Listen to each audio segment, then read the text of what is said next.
had noticed him. Presumably this is Ramzi Mohammed boarding that tube train. Rachel, I don't know if you were in court to see these CCTV pictures. We're watching what looks like Ramzi Mohammed getting on a train right now. He's coming off now. That was him getting off in the foreground with the New York T-shirt on.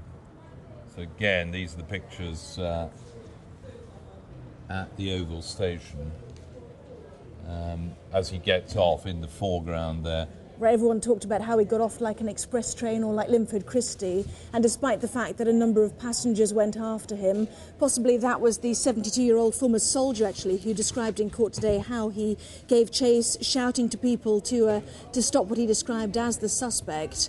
So a number of people did give chase, but certainly witnesses today describing how Ramzi Mohammed left at great speed off this tube train. Yes, this man who was a former munitions tester who was witnessing court today said he instantly recognised the cordite on the smoke wafting through the train and looked through the carriage windows to watch the man he suspected of being the bomber. As the train pulled into the Oval, he said he gave chase to Mr Mohammed but was slowed up by a recent operation. Everybody on the platform just stood there. They stood there like dummies, and Mr Burton Garbutt went on. He just shot and started to scythe his way through a lot of people. When he went up the escalator that was stationary, went up like an express train. He was about 9 to 10 steps ahead of me, but about halfway up I started to run out of steam. I realised he was gaining and that I couldn't catch up. So these are the various angles of Ramzi Mohammed leaving the tube train after what is being explained in court today was an explosion of some sort in the carriage. And here he is in a dark T-shirt. These are other people following after him.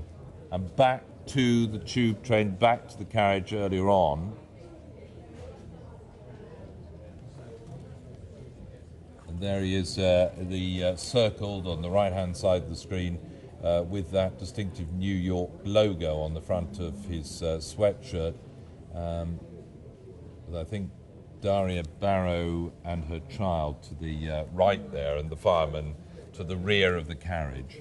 Yeah, it looks like Nadia Barrow is tending to her son. She did describe, didn't she, how she was having some trouble with the buggy, and that the firefighter Angus Campbell was looking at her, sort of appreciating what she was doing as a parent himself. There it looks like she sat back, doesn't it? And you can see the buggy just in front of her. And you can see the man described as Ramzi Mohammed behind her now. She's wearing the white. And you could see, as he turned sideways, that you could see the backpack on his back. I'm not sure whether we see the moment of detonation, what is claimed to be the detonation of that. And that looks backpack. like Angus, doesn't it? Angus Campbell helping the mother and getting them out the way, backing away from the scene of this loud bang that they all describe. Pretty experienced fireman. He's been in the force 21 years, so used to dealing with tricky situations. It sounds as if he... as he admitted in court today, he started shouting at Ramzi Mohammed and at first thought that he might be in pain and that Mohammed might be a victim because in the confusion of the moment he didn't realise that the explosion may well have happened on Mohammed's back. Yeah, he says, my first memory was being cowed. I remember my arm being over my head. I looked up through my arm. The first thing I remember seeing is Mr. Mohammed, who was screaming and shouting. There was smoke issuing from behind him, from his back, and I think to the floor. My first reaction was to run away. The woman opposite me, though, was screaming. She was screaming. There was an awful lot of smoke in the carriage. I wanted to run away, but I couldn't leave her. She was a woman with a small child. She was having problems moving the buggy. They made very slow progress, he said, in their attempt to escape. But at this point, he said, I think I was actually shouting at him, describing Ramzi Mohammed. These pictures we're witnessing right now. I think I was shouting, what have you done? What have you done? I was just shouting at him. I was probably being quite vociferous. I was probably swearing. Then he went on to describe how Mr. Mohammed became increasingly agitated. The train pulled into the Oval Tube Station. That moment we're just witnessing there as they get off, both of them. And the fireman says that he also noticed this substance had fallen onto the floor from his backpack, from Mohammed's backpack. And he described it as sponge-like debris littering the carriage, which apparently, he said it was like bread. I was just shouting at him. I was probably being quite vociferous. He said, you are scaring us. I want to help you. I can help you, but I want you to lie down.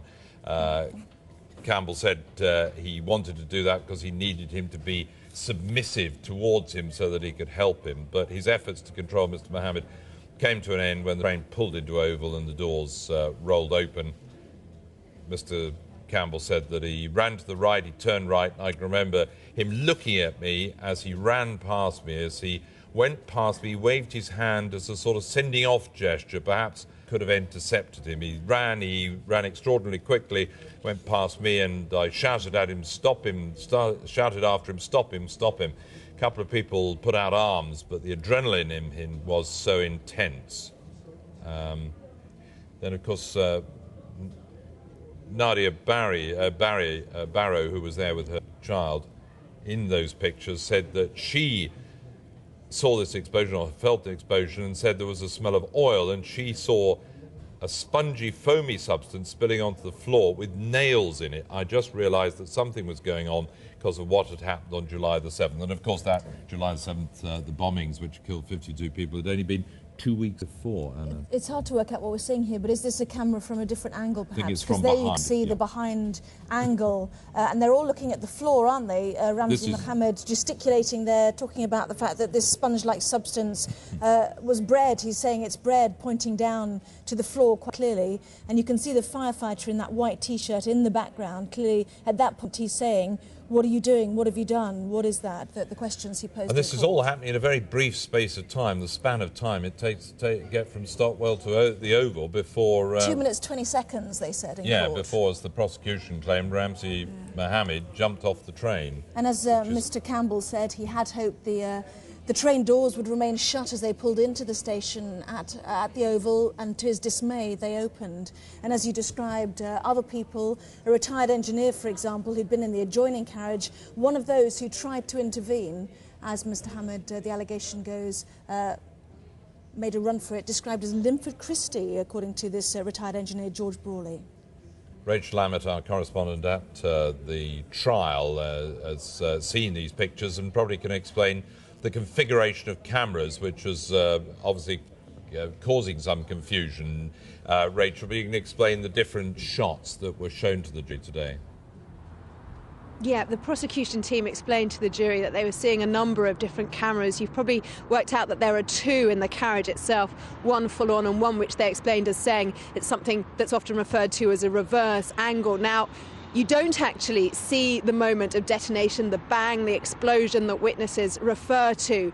And that's because it's what's called a stop frame CCTV camera. That's what the prosecution told the court. And that means that you miss a couple of seconds every now and again. Now, what you actually see just after the moment of detonation is the firefighter, Angus Campbell, who of course was one of the main witnesses we heard from today. You see his arm go up like that on the film, and he describes how at that point he said, I was cowed, I was crouching into my seat, and he says the first thing he remembers was looking up from under his arm and seeing Ramzi Mohammed. He was asked at that point by the prosecution what was his response, and he said then he was shouting and screaming. So you do see a bit of that. Now, there are other cameras involved as well, not just the ones inside the tube train. There are also a number of cameras on the platform at Oval Station. And then once you go round the corner from the platform, there is another camera that shows the bottom of the escalator, one that shows the escalators themselves. And you'll remember, of course, a number of witnesses have described how Ramzi Mohammed was running the wrong way up the down escalator. One witness describing how he hit the stop button on that, but that, of course, made it rather easier for Mr. Mohammed to carry on once the stairs were then still. And then there's a camera at the very top which shows the exit onto the street, and another camera outside. And we heard from the flower seller at the top of that exit, looking down, how he saw Mr. Mohammed, realised something was wrong, and how he followed him through the ticket barriers and across the road. Yet another camera mounted on the traffic lights outside the Oval, all of them, of course, tracing Ramzi Mohammed's movements. He does not dispute being on that tube train. He doesn't dispute it was him running away, but he does deny the charges of conspiring to murder or conspiring to cause an explosion likely to endanger life.